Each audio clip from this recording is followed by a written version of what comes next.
صباح الخير أو مساء الخير على حسب ما بتشوفوني في التوقيت ده. بجد وحشتوني جدا جدا كالعادة. ربنا يديمكم نعمة في حياتي، أجدع اخوات ومتابعين في الكون كله. طبعا لو انتوا لسه أول مرة بتتابعوني وبتشوفوا قناتي، ياريت تنزلوا انتوا وهي حالا تشتركوا في القناة وتفعلوا زر الجرس على الكل علشان يوصلكوا الإشعارات الجديدة كل ما انزل فيديو جديد. ولو انتوا متابعين فيسبوك ما تنسيش تعملي لايك وإعجاب للصفحة علشان الصفحة تكبر بيكوا كده. وان شاء الله باذن الله اعمل لكم فيديوهات حلوه كتير قوي طول ما انتوا بتشجعوني كده وتحمسوني ان انا اعمل لكم فيديوهات حلوه كتير. تعالوا بقى كده قبل ما نبدا الفيديو بتاعنا ما تنسوش تصلوا على النبي كتير او في الكومنتات علشان الفيديو كده بيكون فيه طاقه يعني ايجابيه كبيره قوي طول ما انتوا بتصلوا على النبي كتير او في الكومنتات. تعالوا بقى نشوف احنا هنعمل ايه النهارده كنت طالبه اوردر. كنت طالبة الستيكر الرخامي وكمان الحاجات اللي هي الزينة اللي على الرخامة ديت. كنت طالبة اللي هي الحاجات اللي هي الفازات اللي هي اللي فيها ورد. طبعا الستيكر الرخامي ده اللون ده بصراحة ملقتش غيره، فجبته. هو اسمر كده مشبح في الرصاصي في ابيض في خطوط كده رفيعة كده. فطبعا ساعة لما انا كنت بنقل في الشقة دي قلت لكم ان انا الستيكر باظ مني في الرخام وكده في الشيل والحط. فالستيكر اتقطع بصراحة مني جامد وكمان قصيت الرخامة وكده. فكان محتاج بصراحة يتغير عشان شكله ما كانش عاجبني خالص. فطلبت الستيكر ده. فبصراحة ربنا الستيكر اللي هو ده الستيكر القديم بصراحة خامته جميلة جدا عن الجديد، وهتشوفوا معايا في الفيديو للآخر وانا بلزقه. هو بيبان من اللزق كمان وكمان خفيف جدا عن اللي انا كنت حطاه. اللي انا حطاه ده بصراحة كان جميل جدا وكمان كنت جايباه تقريبا من سنة. كان سعره 100 جنيه او 110 تقريبا اللي هو ال10 متر. ال5 متر كان عامل 75 جنيه، دلوقتي ال5 متر عامل 100 جنيه. وخامته مش حلوة خالص، يعني بقت خفيفة جدا لدرجة ان انا كل ما اعمل بالكارت هتشوفوا دلوقتي هيحصل ايه معايا. بس قبل ما نبدأ كده نلزق بتاع الورق ده الستيكر، لازم اشيل الاول ده وانضف الرخامة كويس جدا من اللزق. فتعالوا بقى نشيل. حتى هتلاحظوا كمان من شيل الستيكر ان هو شفتوا انا بشده ازاي جامد ما بيتقطعش لانه تقيل. بصراحة خامته كانت جميلة جدا وانا مش لاقية منه بقى الخامة التقيلة دي خالص، مش عارفة اجيبها منين. فانا هحط الستيكر الاسمر اللي انا جبته النهارده ده معاكم مؤقتا على ما اشوف الستيكر اللي هو اللي خامته حلوه ده هجيبه منين. لكن بصراحه انا معرفش هو كده خامته قلت بقى في كل مكان كده ولا ايه بالظبط. فهنشوف يعني لما انزل تاني جوه البلد او انا خايفه بصراحه اطلبه لاما يجيلي نفس الطريقه ديت وخامته مش حلوه. فشايفين بصراحة ده كان جميل قوي. وبصوا انا بشد فيه وهو جامد اصلا، جامد وجميل جدا وما بيسيبش اثر في الرخامة خالص لانه من نضيف. فخامته بصراحة كانت نظيفة جدا. فعايزة اقول لكم بصراحة ان هو ما دوخنيش بصراحة في الشيل، شيلته على طول ونضفته الرخامة من كل اللزق اللي عليها. اللزق ده بيعمل كده طبقة كده بتلزق كده في الرخام، فلازم ان هي تتغسل كويس جدا قبل ما انا الزق الستيكر الجديد. طبعا انا عايزة بصوا انا بحب اقفل المكان يكون المكان نظيف والمطبخ نظيف وكل حاجة مترتبة. فعلشان خاطر ان انا احس بفرق واغير الشكل فاضطريت ان انا اجيب الستيكر اللي انا جبته النهارده ده. عايزه اقول لكم بقى الفيديو ده محتاج لايكات كتير جدا علشان والله العظيم انا وقفت ساعتين 2 انا مجريالكم الفيديو وقصه منه حاجات كتير. لان بصراحه الستيكر الجديد ده دوخني جدا بطريقه يعني ما تتغيرهاش. يعني رجعوا الفيديوهات اللي قبل كده من فتره قريبه كنت منزله لكم الفيديو بتاع تركيب الستيكر الرخامي، هتلاقوه عندكم في الفيديوهات. بصراحة ما دوخنيش خالص وافتحوا الفيديو وشوفوه لان خامته كانت ما شاء الله جميلة، والله جميلة جدا. انا الستيكر ده متقطع منه حاجات والرخامة كانت مقصوصة يعني مكان متبهدل بصراحة. يعني هو مش ظاهر لكم قوي في الكاميرا بس بصراحة متبهدل جدا ومتقطع ومن الطروف ومن فوق كده متخرم وفي حاجات كتير متقطع. فبصراحة ما عجبنيش شكل الرخامة خالص فحبيت ان انا اغير الشكل ويكون برضو تغيير.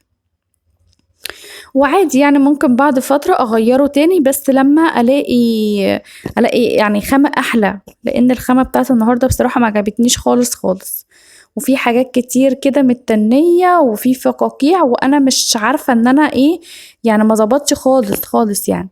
فهتشوفوا معايا الفيديو للآخر طبعًا هنا بانضّف بقى الرخامة، بُصّوا عايزة أقول لكم إن لازم يعني تنضّفوا الرخامة كويس جدًا قبل ما تلزقوا اللزق. يعني علشان تشيلوا اللزق ده بيبقى الرخامة أصلًا ملزقة، فلازم الرخامة تتغسل كويس جدًا، ده أنا جبت كمان السلكة اللي هي الخشنة دي وغسلتها أكتر. فغسلتها بقى كويس جدًا وأي حاجة لازقة كانت صغيرة كده طلّعتها برضه، كل حاجة طلّعتها علشان الsticker لمّا يتحط على نضافة ويتحط يبقى ما فيش تحتيه أي حاجة، الحتة الرخامة اللي في الطرف دي اتكسرت بتاع الرخام وهو بيقصها، هي عايزة بقى تتلزق وكده، فاعملها بقى بالsticker دلوقتي مؤقتًا على ما ألزقها وكده.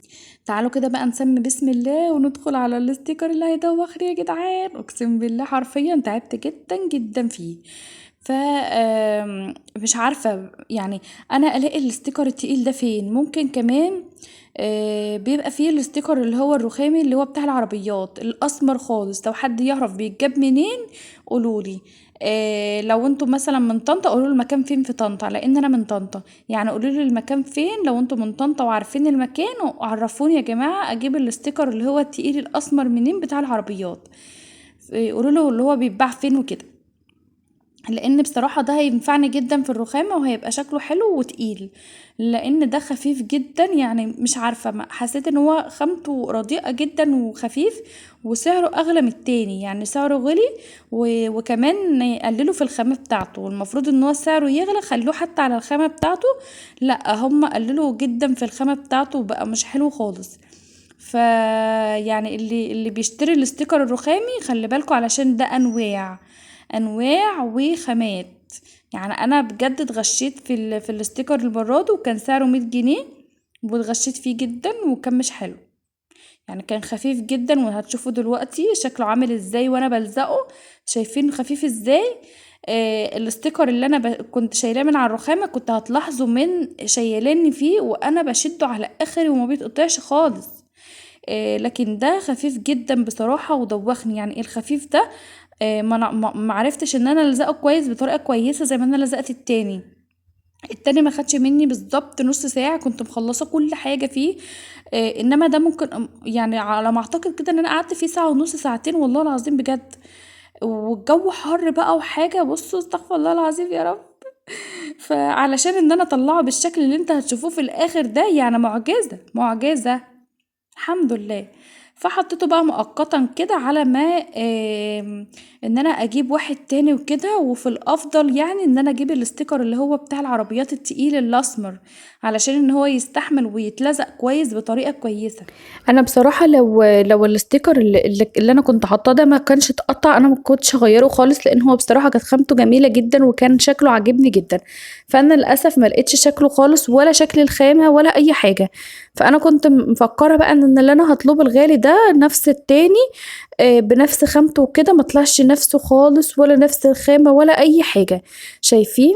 خفيف جدًا وكل أمّا آجي أعمله بالكارت يتجرح وخفيف علشان هو خفيف كان كل أمّا آجي أطلّع اللي هي الفقاقيع اللي بتبقى بتبقى تحت الsticker البتاع اتجرح ومش حلو خالص بطريقة وحشة جدًا. فتعالوا بقى نشوف يعني أنا باعمله بالراحة خالص بجد يعني قعدت فيه كتير جدًا، لإن واحدة، واحدة بقى على ما أعمله كده، فبياخد وقت، يعني واحدة، واحدة بالكارت كده، حاولت إن أنا أضبط الرخامة الكبيرة، لكن الصغيرة بصراحة حسيت إن هي فيها خدوشات كتير جدًا، فهتشوفوا معايا للآخر بس نوعًا ما يعني على ما أعتقد إن أنا عملت كويس شوية الحمد لله. فالتاني باقول لكم والله العظيم كنت عاملاه بطريقة جميلة جدًا وما خدش منّي أي حاجة، كنت أعمله بالكارت كده ما يتجرحش ولا أي حاجة، ده فظيع وخفيف جدًا، جدًا، وكمان حتى الورق عارفين الورق اللي هو ده غيّروا شكله، التاني كان تخين كده وحلو، الظاهر بقى إن عشان الخامات غليت وكده فهُم قلّلوا من الخامات جدًا، قلّلوا من الحاجة وغلّوها. يعني أنتم غليتوا الحاجة ما تقللوش الخامة، خلّوا الخامة زي ما هي لأ، بيقللوا في الخامة وكل حاجة زي ما هي. انا كنت بقى بعمل لكم بالبطاقه بتاعتي بس ما كانتش باينه، يعني ما كانتش باينه. فهنا بقى همسك بقى المقص واعمل بقى ايه، اقص بقى الحاجات اللي هي في الطروف دي واسويها علشان ابتدي ان انا اجيب القطعه التانية والزقها واخلص بقى الرخامه، لان بجد يعني بصراحه خدت وقت كبير جدا. فهنا بقى ايه بظبط الطروف علشان نجيب القطعه التانية نلزقها بالطريقه برضو نفس الطريقه دي. هابتدي إن أنا أمشّي واحدة، واحدة برضه خالص لغاية النهاية، واحدة، واحدة خالص، أطلّع الفقاقيع اللي تحت الsticker علشان ما يتجرّحش، لإنه زي ما قُلت لكم إن هو خفيف. اللي وصل بقى لغاية هنا يا جدعان، فين اللايكات؟ اللايكات فين يا جدعان وفين الshare وفين ما تتفرّجوش ليه على الفيديو للآخر وما تتفرّجوش ليه على الإعلانات، بجد بازعل جدًا. لان بجد يعني بتعب قوي في الفيديوهات وفي الحر وكده. ف عايزاكم تشجعوني كده وتحفزوني ان انا اعمل لكم فيديوهات حلوه كتير قوي. فعايزاكم بقى ايه تشيروا بقى الفيديوهات بتاعتي دي لاصحابكم وقرايبكم. ظبطوا كده يا جدعان، ظبطوا كده، يعني من غير ما اقول لكم كده يعني. ميرو يعني ما تستاهلش منكم لايكات كتير يعني. باعمل لكم فيديوهات حلوة وكل اللي انتم عايزينه انا بعمله لكم، وصفات، روتينات، ستيكر اهوت بلزقه معاكم، كل حاجة حلوة انا بعملها معاكم.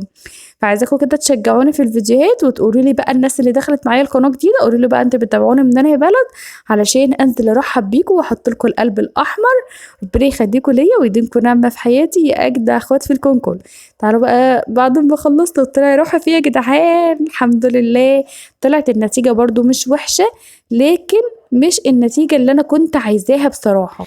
وكده ده الشكل النهائي، يا رب كده يكون عجبكم. وتعالوا بقى نحط الحاجة اللي على الرخامة كده.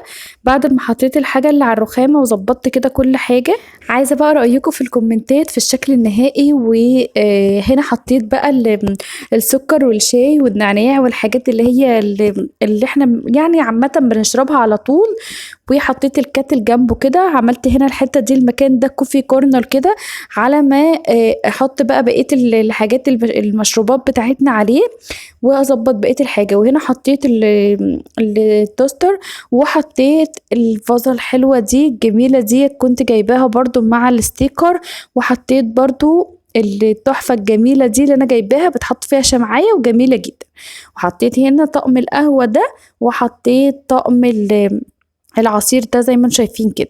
وكده يكون الشكل النهائي، يا رب يكون عجبكم. وان شاء الله باذن الله اعمل لكم فيديوهات حلوه كتير جدا. عايزه اقول لكم بجد الجهاز الوافل ده جميل جدا وبيعمل سندوتشات تحفه قوي قوي. وكمان بيعمل احلى فطار، يعني ممكن تجيبي التوست كده وتحط فيه الجبن تسيحيها، بيعمل فطار حلو جدا جدا. فانصحكم لو انتوا عايزين تجيبوه تجربوه، بصراحه هو جميل جدا في الاستعمال. انا بستعمله بقالي حوالي 6 شهور او سنة، فجميل جدا بصراحة. وقولوا بقى رأيكم في الشكل النهائي في الكومنتات، وان شاء الله بإذن الله هعمل لكم فيديوهات حلوة كتير جدا الفترة اللي جاية. وقولوا له بقى رأيكم في الشكل النهائي.